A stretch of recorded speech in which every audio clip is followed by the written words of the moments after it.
सहारा प्रणाम, मैं हूं प्रीति पांडे। बिहार की चुनावी बसात पर एनडीए पीएम का दांव चलने जा रहा है। पीएम मोदी यानी एनडीए के सबसे लोकप्रिय नेता। कहा जाता है कि जनता के बीच उनकी छवि विश्वसनीय है। उनके भरोसे मतदाता से कुछ भी वादा और दावा किया जा सकता है। वोटर उन्हें ध्यान से सुनता है और सबसे बड़ी बात कि वो अपने मन की बात सुनने वाले के मन में उतार देते हैं। मोदी की इसी खूबी के बलबूते एनडीए यानी बीजेपी, जेडीयू, वीआईपी और हम 2020 में एकजुट होकर बिहार विधानसभा चुनाव में बहुमत से पहुंचने की ताल ठोक रहे हैं।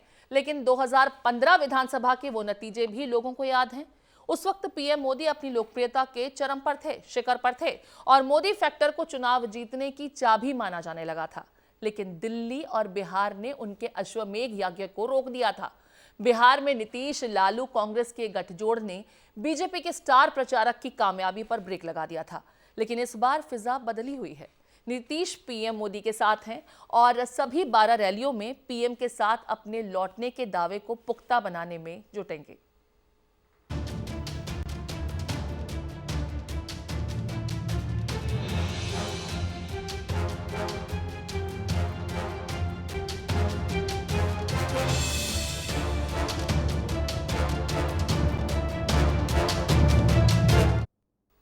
बिहार में पीएम मोदी के लिए इस बार सिचुएशन विन विन है। महागठबंधन बिखर गया है, लालू जेल में है और जनता को तेजस्वी में वो तेज और चपलता नहीं दिख रही जो लालू में है।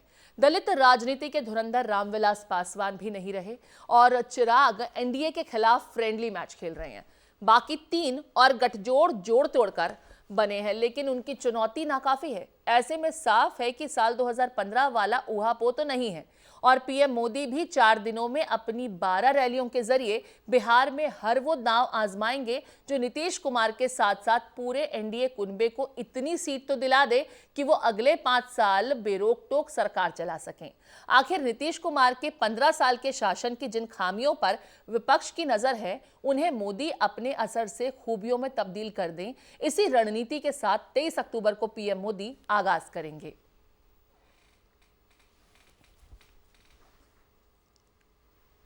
तो चलिए, चर्चा शुरू करने से पहले एक बार पलटवार का जिक्र कर लेते हैं। प्रचार से दूर लालू ने अपनी चुटकियों के जरिए नीतीश कुमार पर निशाना साधा है और कहा है कि 15 साल की नाकामी को ना छिपाइए, अब आप थक गए हैं, आपको आराम की जरूरत है। लालू की चुटकी पर जेडीयू ने पलटवार करते हुए कहा कि लालू प्रसाद को अपने लाडले की चिंता करनी चाहिए जो विरासत में सोने का चम्मच लेकर पैदा हुए हैं। चलिए, ये नोकझोंक तो चलती रहेगी क्योंकि इसी नोकझोंक के लिए हमारा कार्यक्रम भी है, हमारा यह मंच भी है, बड़ी बहस। हमारे साथ हैं बीजेपी के प्रवक्ता डॉक्टर विनोद शर्मा, कांग्रेस के नेता अजय अरोड़ा, आरजेडी के प्रवक्ता अनवर हुसैन और राजनीतिक विशेषज्ञ राहुल लाल जी। आप सभी का स्वागत है। सबसे पहले मैं अजय जी का जिक्र कर लेती हूँ। अजय जी, जिस तरीके से प्रधानमंत्री मोदी एक कह सकते हैं 12 रैलियों का जो एक मुहिम लेकर के चल रहे हैं ऑपरेशन बिहार के लिए, क्या लगता है कितना असर होने वाला है? क्योंकि ये तो हकीकत है कि पीएम जिस मंच से दहाड़ते हैं वहां की जनता उनकी मुरीद हो जाती है। ऐसे में पीएम की रैलियां कितना असर डालेंगी? आप लोग उसको कितना मान के चल रहे हैं कि आप लोगों के लिए वो चुनौतियां देने वाले हैं? प्रीति जी, एक चेहरे पे कई चेहरे छुपा लेते हैं लोग जी। अब ये चेहरा आपने 2015 की बात की प्रीति जी। समय अनुसार जो नाकामी है नीतीश कुमार जी की, वर्तमान सरकार की, वो सबके सामने है और कोई चमत्कार नहीं करेंगे। मुझे लगता नहीं है कोई जादू की छड़ी प्रधानमंत्री मोदी जी के हाथ में है और वो छड़ी हिला देंगे और बिहार इसी तरह से रहेगा। ऐसा इस बार होने वाला नहीं है। ना तो उनके पास जादू की छड़ी है, ना वो नीतीश कुमार की नाकामी को छुपा सकते हैं। पूरा बिहार त्राही त्राही किया है। कोरोना काल में पलायन को लेके प्रवासी मजदूर क्या ये सवाल नहीं पूछेंगे प्रीति? ये पूछेंगे, ये बिल्कुल पूछेंगे। इस बार प्रधानमंत्री जी को जो रैलियां कर रहे हैं, इन्हें बड़ी मुश्किल आने वाली है और मुझे लगता है ये मन की बात इस बार इनकी कोई सुनने वाला नहीं है, क्योंकि प्रधानमंत्री अपनी मन की बात तो कहते हैं। अरे किसी की मन की बात सुन तो लो।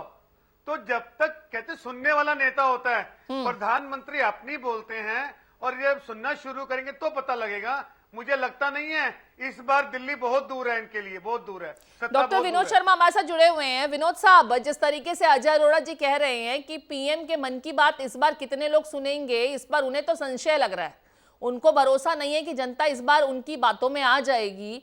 हालांकि देखिए, पीएम जब जिस मन से बोलते हैं तो इसमें तो कोई दो राय नहीं है कि लोग न सिर्फ उन्हें बहुत कौतूहल से सुनते हैं बल्कि बहुत जल्दी उन पर यकीन भी करने लगते हैं और उनको कोट भी करते हैं तमाम तरह की बातों में, वार्तालापों में। आप लोगों को क्या लग रहा है, पीएम 12 रैलियां करने जा रहे हैं, हर मंच नीतीश कुमार के साथ साझा करेंगे, क्या लग रहा है कितने वोट्स आप लोग ले लेंगे, इस बार की जीत का मार्जिन कितना होगा, या फिर आपको लग रहा है कि महागठबंधन से टक्कर मिलने वाली है जबरदस्त?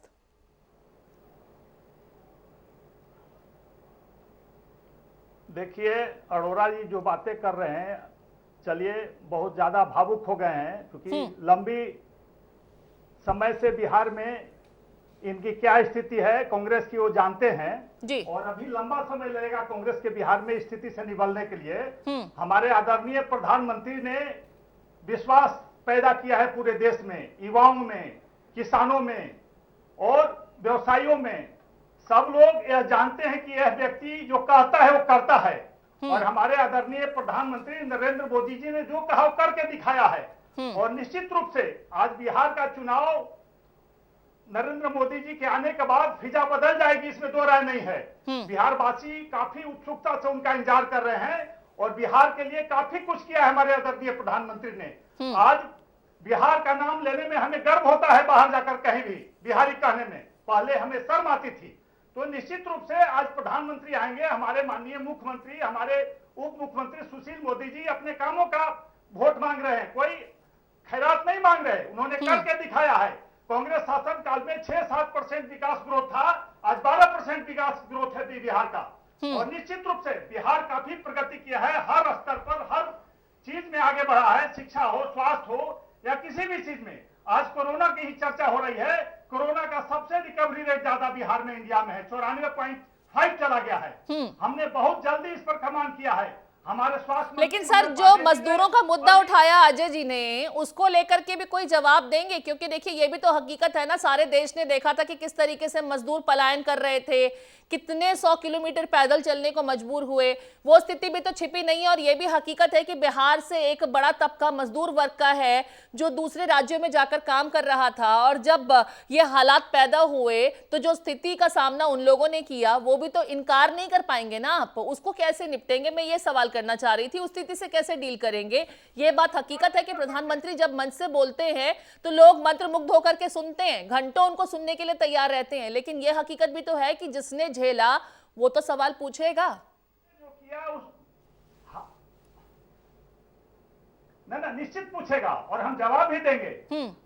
इतनी बड़ी आपदा आई, अभी भी चल रहा है कोरोना का, कोविड का, पूरा विश्व दहल गया।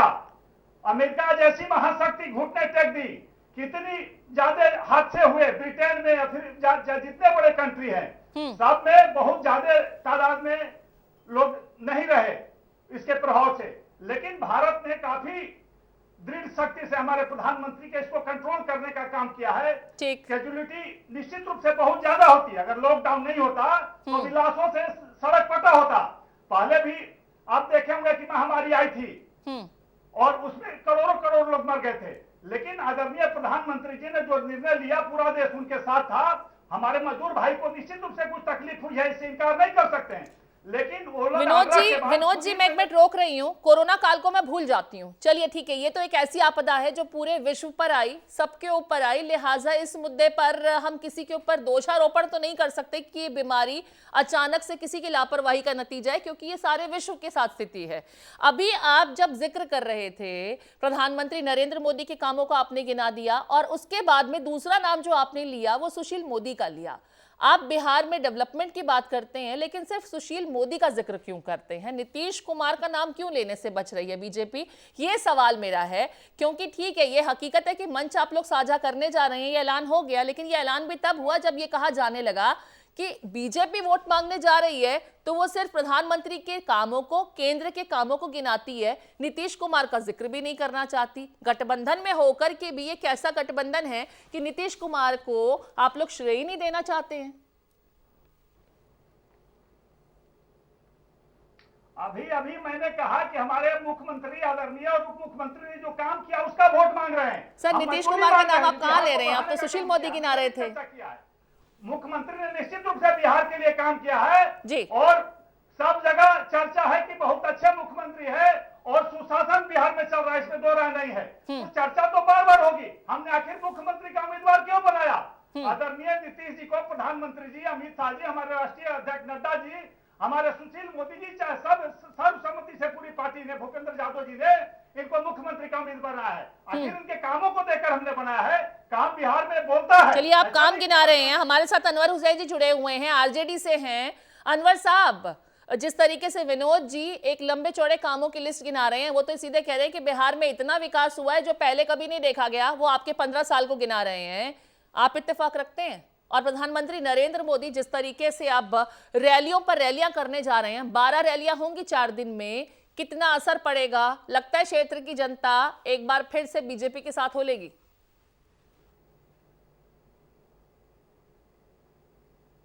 अगर दिन का समय हो और अंधेरा छाया हुआ हो और कोई व्यक्ति ये कहे कि सूरज चमक रहा है, तो इसका क्या जवाब है? पूरे 5 साल में, पूरे 15 साल में बिहार का ग्राफ गिरा है। आप ये बताएं कि अगर बिहार इतना डेवलप कर गया है तो बिहार का जो एजुकेटेड क्लास है, हमारा मेडिकल ग्रेजुएट, हमारा इंजीनियरिंग ग्रेजुएट, हमारा बिजनेस मैनेजमेंट ग्रेजुएट, ये बाहर की तरफ क्यों भाग रहा है? इसको नौकरियां पटना में क्यों नहीं मिल रही हैं? इसको नौकरियां बिहार में क्यों नहीं मिल रही हैं? इसको नौकरियों के लिए दिल्ली क्यों भागना पड़ रहा है? इसको नौकरियों के लिए बंगलौर क्यों भागना पड़ रहा है? इसको नौकरियों के लिए चेन्नई क्यों भागना पड़ रहा है? इसको नौकरियों के लिए हैदराबाद क्यों भागना पड़ रहा है? इसको नौकरियों के लिए बॉम्बे क्यों भागना पड़ रहा है? और ये कह रहे हैं कि हमारे बिहार वासियों की हर जगह इज्जत बढ़ गई है। इनसे पूछिए, इनके जो प्रधानमंत्री है, उनका जो स्टेट है गुजरात, वहां बिहारियों क्या दुर्गत बन रही है। वहां बिहारियों को बदाबता मार के भगाया गया है इसी भाजपा के राज में। ये भूल रहे हैं। विनोद जी जवाब देंगे? निश्चित रूप से देखिए, नहीं, मुझे बात मुकम्मल करने दी। इनको आपने बोलने का मौका दिया, मैंने इंटरप्ट नहीं किया। सर, मैं आ रही हूँ, दोबारा आ रही हूँ। आपके इस सवाल का जवाब बस मैं उनसे लेना चाह रही हूँ। गुजरात को लेकर के जो आपने सवाल किया, बस एक रिएक्शन ले रही हूँ, उसके बाद वापस आप ही के पास आ रही हूँ। भारत जान रहा है कि बिहार में काम हुआ है और जहां तक रोजगार के अवसर की बात आप है, मुझे अपने हिसाब से लोग रोजगार तलाशता है। भारत से भी बहुत लोग विदेश में जाते हैं अपने सुविधानुसार। हमारे आदरणीय प्रधानमंत्री ने स्वावलंबी बनने का नारा दिया है। सभी को रोजगार घर में उपलब्ध कराया जा रहा है और हमारे साथी अब दूसरे को रोजगार देंगे, अपना उद्योग लगाएंगे, अपने छोटे छोटे कुटीर। अनवर साहब, जितनी तरह की बातें इनके द्वारा कही जा रही है, बीजेपी और जेडीयू अलायंस की तरफ से फिलहाल की जा रही हैं अपने चुनाव प्रचार में भी, ये तो बिहार में एक ऐसी तस्वीर पेश कर रहे हैं कि बिहार में इससे पहले इतना डेवलपमेंट कभी देखने को नहीं मिला। हालांकि मुझे कुछ तस्वीरें याद आ रही हैं कोरोना काल की। अगर मैं और पीछे चली जाऊं 1 साल, ये वही बिहार है जहां चमकी बुखार से बच्चों की मौतें हो रही थी और वो तस्वीर भुलाए नहीं भूलती। ये वही बिहार है जहां एक परिवार अपने बच्चे की लाश को लेकर के सैकड़ों किलोमीटर लंबा चल गया था। ये वही बिहार है जहां इसी लॉकडाउन के दरमियान ऑक्सीजन ना मिलने की वजह से एक परिवार अपने बच्चे को एक अस्पताल से दूसरे अस्पताल तक ले गया, जहां बच्चे की मौत हो गई। सवाल और भी बहुत से हैं। आप कुछ कहना चाह रहे थे?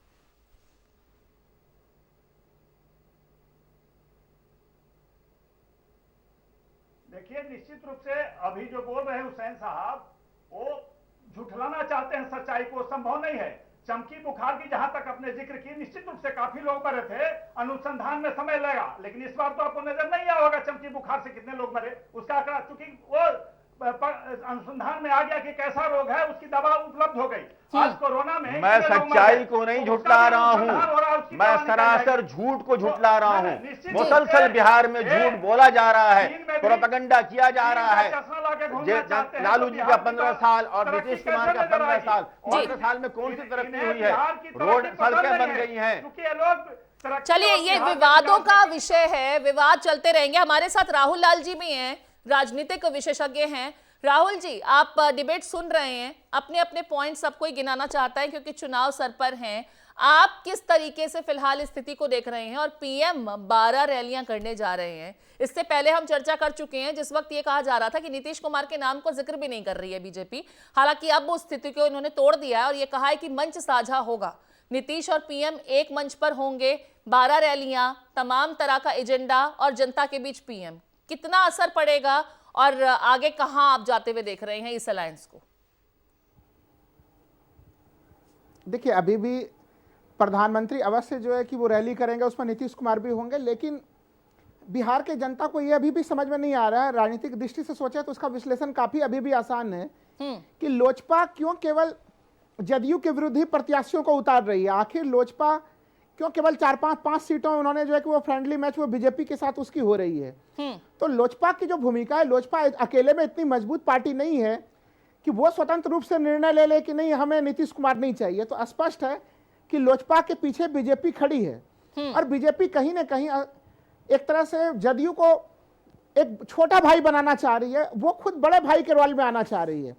लेकिन हाँ, चूंकि वो गठबंधन में है तो कोई संकेत, सार्वजनिक तौर पर ऐसा संकेत अभी वो नहीं देगी, लेकिन राजनीति में संकेत हम लोग समझ सकते हैं। हम लोग देखिए, पूरा गणित आप देखते हैं, जैसे ही लोजपा बाहर निकली तो लोजपा के 4% लगभग जो है कि एक तरह से उसके पिछले चुनाव में पासवान वोटर्स जो 4% लगभग वो वोटर्स लेते हैं, उसकी पूर्ति के लिए तो तुरंत से नीतीश कुमार ने जीतन राम मांझी को अपने तरफ जोड़ा कि अगर लोजपा बाहर जा रहा है तो उसकी क्षतिपूर्ति हम जीतन राम मांझी को जोड़ के करें।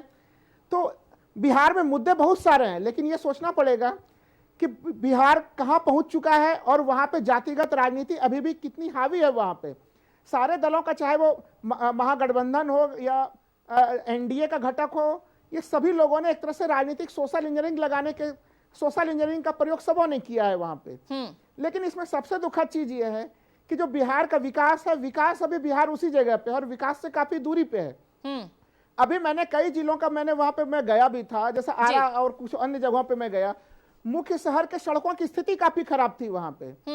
तो जो चीजें कही जा रही थी, महिलाएं जो कि नीतीश कुमार की काफी ज्यादा उनकी प्रशंसक रही हैं, पिछले चुनाव में उनके जीत में महिलाओं का काफी योगदान रहा है कि शराबबंदी नीतीश कुमार ने किया है। लेकिन जिस तरह से अब शराबबंदी को काफी हल्के ढंग से लागू किया जा रहा है, पूरे बिहार में चोरी चुपके शराब मिल रही है, इससे महिलाएं भी काफी दुखी हैं जी। लेकिन बिहार के मतदाता के पास समस्या ये है कि अगर वो इधर से जाते हैं तो दूसरे तरफ जो तेजस्वी हैं उसके ऊपर वो कितना विश्वास कर पाते हैं। यानी अगर मैं आपको दावे के साथ कह सकता हूं कोई बहुत अच्छा विकल्प होता वहां पे तो ये सरकार क्लीन स्वीप हो जाती। इस सरकार को राहत की चीज बिल्कुल। महागठबंधन के पास जो सीएम के लिए फेस है वो है तेजस्वी यादव। मैं एक बार फिर से अनवर हुसैन साहब का ही रुख कर रही हूं।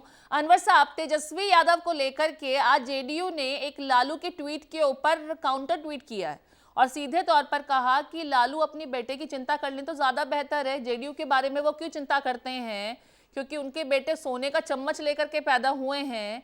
तेजस्वी में वो तेज नहीं दिख रहा है, इस तरह की बातें राजनीतिक विशेषज्ञ भी कह रहे हैं। और इस बार तेजस्वी उतने कॉन्फिडेंट भी नहीं दिख रहे हैं। कहा यह भी जा रहा है कि जो टिकट को लेकर के दूसरी पार्टियों के द्वारा कुछ चेहरों को तवज्जो दी गई वो बहुत ज्यादा खुश नहीं है, लेकिन क्योंकि अब महागठबंधन में है और चुनाव बिल्कुल सर पर है तो बहुत ज्यादा विरोध की स्थिति उनके पास है नहीं, विकल्प उनके पास बचा नहीं है। तेजस्वी कितने कॉन्फिडेंट हैं? तेजस्वी में वो बॉडी लैंग्वेज इस बार दिखाई क्यों नहीं दे रही है जो नीतीश कुमार के सामने बिल्कुल डट करके खड़े हो जाएं और बिल्कुल एक सीएम की तरह ही, सीएम प्रोबेबल की तरह ही खड़े हों? क्यों नहीं दिखाई दे पा रहा है? लालू की कमी कहीं खल रही है क्या पार्टी को? मुझे समझ में नहीं आ रहा है कि आपको तेजस्वी यादव के अंदर वो बॉडी लैंग्वेज क्यों नहीं दिख रहा है। तेजस्वी यादव आज जितने कॉन्फिडेंट है कभी उतने कॉन्फिडेंट दिखाई नहीं पड़े। ये तेजस्वी यादव का कॉन्फिडेंस है कि उन्होंने छोटे छोटे ओवर एम्बिशियस जो लीडर्स थे जिनका कद इतना था मैं लेकिन 50 सीटें मांग रहे थे, उन्होंने किनारे कर दिया उसको। ये तेजस्वी का कॉन्फिडेंस है। और जो आप कहती हैं कि सोने का चम्मच लेके पैदा हुए, वो हाँ वो सोने सर, वो मेरा स्टेटमेंट नहीं है, वो जेडीयू ने आज लालू साहब के ट्वीट के ऊपर जवाब दिया है जी। वो उस बाप के घर में पैदा हुए जिसका घर राजनीति का एपिक सेंटर बना हुआ था बिहार में।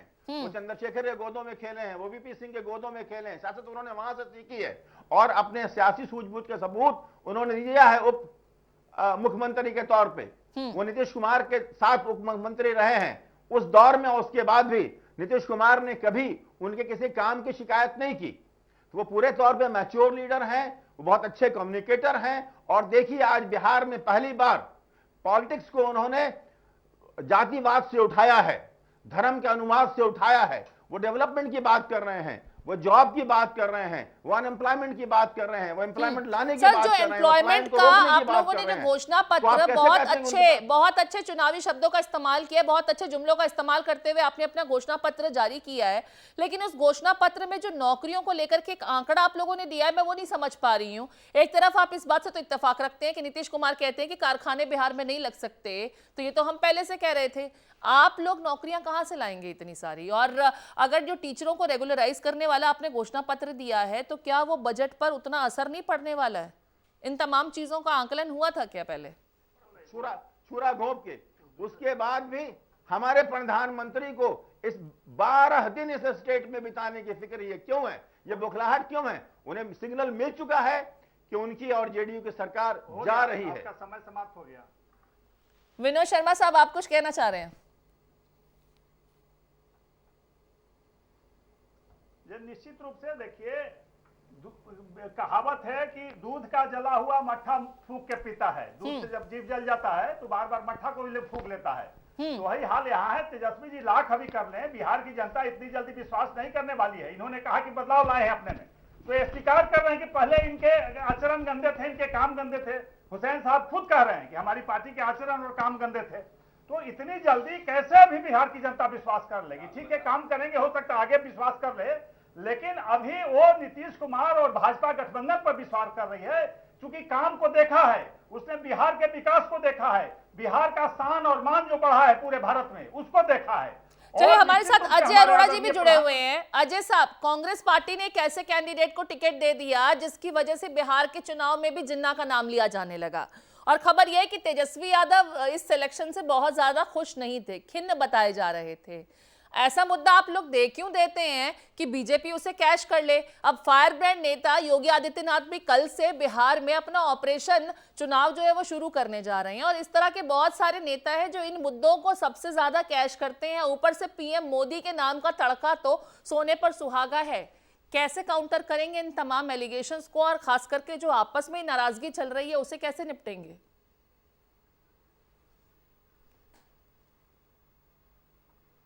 प्रीति जी, नाराजगी भी दूर हो गई। हम तो मोहब्बत से महागठबंधन बनाया है। और जहां तक आपने योगी जी और मोदी जी की बात की, सोने पे सुहागा, ये अब की बार तो उल्टी गिनती शुरू होगी और ये कहा जाएगा कि इनकी वजह से, इनके चेहरों की वजह से इस बार निराशा हुई। ये होने वाला है। सुबह के बाद दोपहर, दोपहर के बाद रात्रि सवेरा, ये सब चीजें होंगी। सबसे बड़ी दिक्कत प्रीति कहाँ आती है? तुम मेरे भी हो, तुम मेरे भी हो, मैं तेरा हूं, समझ गए? दुश्मन का दुश्मन दोस्त। पहले तो यही नहीं पता कि गठबंधन इनका हुआ नीतीश जी के साथ, भारतीय जनता पार्टी का, और उधर चिराग पासवान। तो कहीं ना कहीं जो फ्रेंडली मैच है, मैं बता दूं, ये बिहार की जनता समझ रही है। प्रीति, राजनीति, बिहार एक ऐसा प्रदेश है जहां के बच्चों के रक्त में, उनके खून में, उनके पानी में जो वो ग्रहण करते हैं, राजनीति की बहुत समझ है। बिहार के लोगों का मस्तिष्क बहुत तेज है, और इस बार वो झांसे में आने वाले नहीं हैं। इन्होंने जो अपना धोखा देकर, जैसे जुमलों की पार्टी, अभी विनोद जी ने बोला कि प्रधानमंत्री जो कहते हैं करके दिखाते हैं। उन्होंने तो कहा था कि जुमले हैं, न तो देश में रोजगार दे पाए, न 15 लाख खातों से आए, तो उन पे विश्वास खत्म हो गया। विनोद जी, मैं आपके बीच में नहीं बोला, आपने पता क्या खोया बता दूं मैं, ना अपराध की बात करता, ना राजनीति की। आपने सीधा सीधा, विनोद जी, आपने विश्वास खोया है।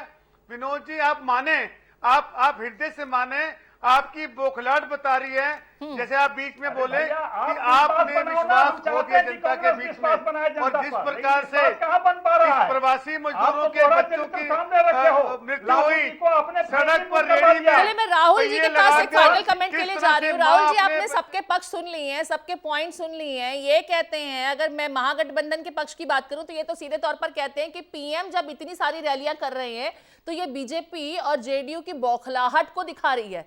कि उनको लग रहा है कि चुनाव उनके हाथ से निकल गया है। हालांकि अगर उनकी तरफ से बात की जाए तो वो तो सीधे तौर पर कह रहे हैं हम अपने काम गिनाने के लिए जा रहे हैं। आप क्या देख रहे हैं, कितना डैमेज हो सकता है पीएम की इतनी सारी मल्टी रैलीज के जरिए, या फिर महागठबंधन ही एक हाथ ऊपर है? आप कैसे आंकते हैं इसको?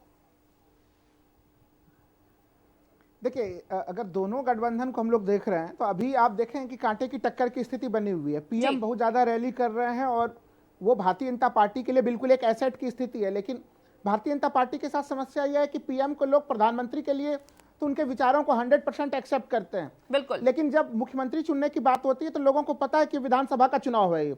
लेकिन जब अभी कांग्रेस को आप देखें, कांग्रेस ने 70 सीटें ली हैं वहां पे, लेकिन 70 सीट लेने के बाद अब वो उनको प्रत्याशी तक चयन करने में दिक्कत आई है। बिल्कुल। तो ये अब आप देख सकते हैं कि दूसरे गठबंधन की समस्या क्या है। दूसरे गठबंधन में अगर आप देखेंगे तो आरजेडी को अगर मजबूत सहयोग प्राप्त हो रहा है तो वो जो माले के लोग हैं उनकी मजबूत उपस्थिति है।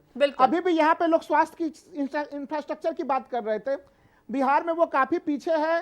तमाम दावे 15 साल में किए गए हैं, तो वो 15 साल में उन दावों पे हम लोग जनता भी देख रही है और हम लोग भी देख रहे हैं। लेकिन वही चीज है कि जो विपक्ष का जो गठबंधन है वो उस चीजों को किस रूप में जनता के लेके पास जाता है। क्योंकि देखिए, अभी आपने एक बड़ा गंभीर सवाल पूछा कि आखिर इतने ज्यादा रोजगार देने। देखिए, जैसे कि सभी मेहमान भी कह रहे हैं कि बिहार की जनता के रग रग में राजनीति बसती है और वो राजनीति को बखूबी समझते भी हैं। देखना यही है कि बिहार की जनता पर पीएम मोदी की इन रैलियों का कितना असर पड़ता है। आप सभी मेहमान हमारे साथ जुड़े, इसके लिए आप लोगों का बहुत बहुत शुक्रिया। आज के लिए बड़ी बहस में फिलहाल इतना ही। ताज़ा खबरों के लिए चलते रहिए समय के साथ। सहारा। प्रणाम।